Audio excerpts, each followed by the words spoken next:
पंडित श्रीधर ने जब दिव्य कन्या की सहायता से किया भंडारे का आयोजन, माता वैष्णो देवी के मंदिर से जुड़ी कथाओं में से एक कथा जो सबसे लोकप्रिय और प्रसिद्ध मानी जाती है वो पंडित श्रीधर की है, जिनकी धर्मपत्नी का नाम सुलोचना देवी था।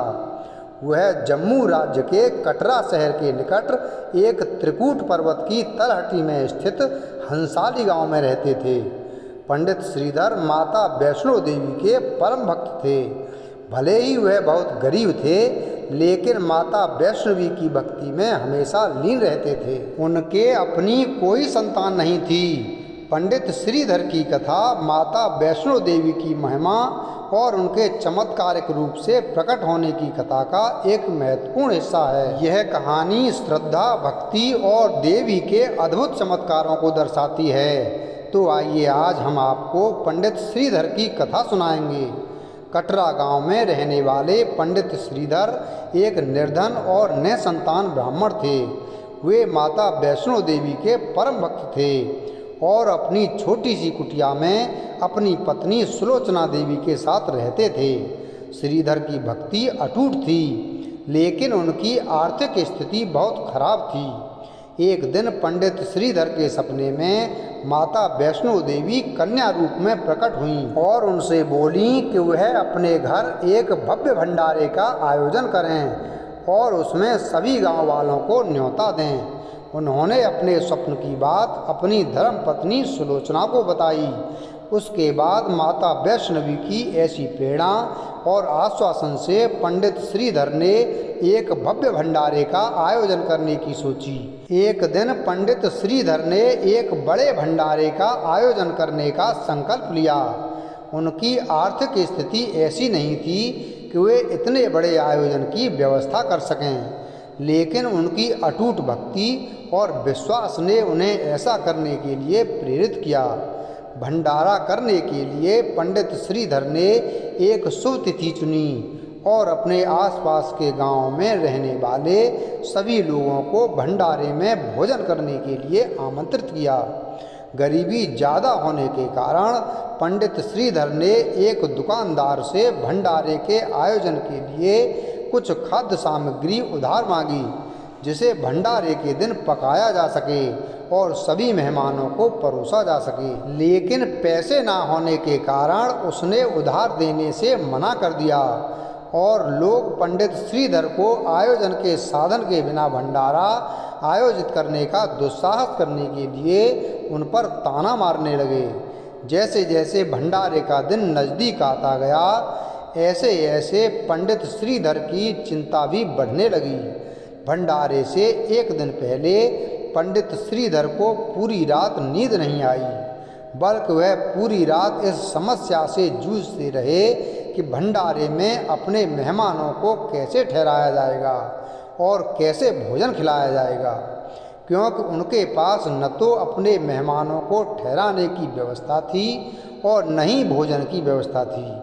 जब पंडित श्रीधर सुबह तक अपनी समस्याओं का कोई समाधान नहीं निकाल सके तो उन्होंने खुद को अपने भाग्य के हवाले कर दिया और माँ वैष्णवी देवी की पूजा अर्चना में लीन हो गए।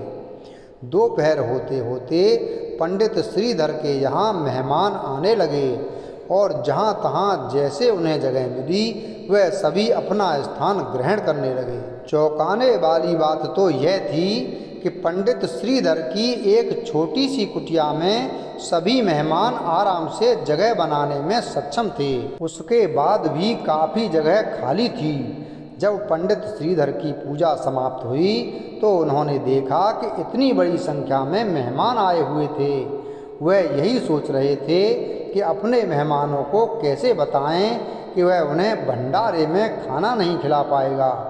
तभी उसने माता वैष्णो देवी को एक छोटी सी कन्या के रूप में अपनी झोंपड़ी से बाहर आते हुए देखा और झोंपड़ी के अंदर हर तरह के भोजन बने हुए तैयार थे।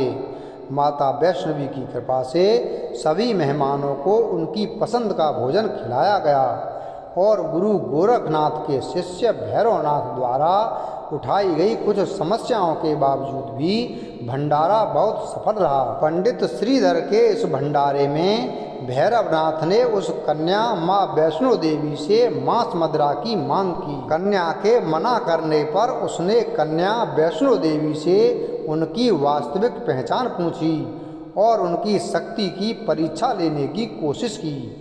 भैरवनाथ माँ वैष्णो देवी की शक्ति को पहचान गया। माँ वैष्णो देवी ने भैरवनाथ को समझाने की कोशिश की, लेकिन उसने उनका पीछा करना शुरू कर दिया। माँ वैष्णो देवी ने भैरवनाथ से बचने के लिए त्रिकूट पर्वत की ओर प्रस्थान किया। उन्होंने गुफा में प्रवेश किया और ध्यान में लीन हो गईं। भैरवनाथ ने उनका पीछा किया और अंततः गुफा के बाहर पहुंच गया। माँ वैष्णो देवी ने गुफा से बाहर आकर भैरवनाथ का वध कर दिया। मरते समय भैरवनाथ ने क्षमा याचना की और माँ ने उसे मोक्ष प्रदान किया और कहा कि जो भी भक्त मेरे दर्शन के लिए आएगा वो तुम्हारे भी दर्शन करेगा, तभी उसकी पूजा लगेगी। भैरवनाथ का सिर भैरव घाटी में गिरा, जहाँ आज भैरवनाथ का मंदिर स्थित है। माँ वैष्णो देवी ने श्रीधर पंडित को दर्शन दिए और उन्हें आशीर्वाद दिया कि उनकी भक्ति और श्रद्धा की चर्चा युगों युगों तक होगी। माँ ने श्रीधर को संतान प्राप्ति का आशीर्वाद भी दिया और कहा कि तुम्हारे वंशज ही मेरी पूजा अर्चना करते रहेंगे।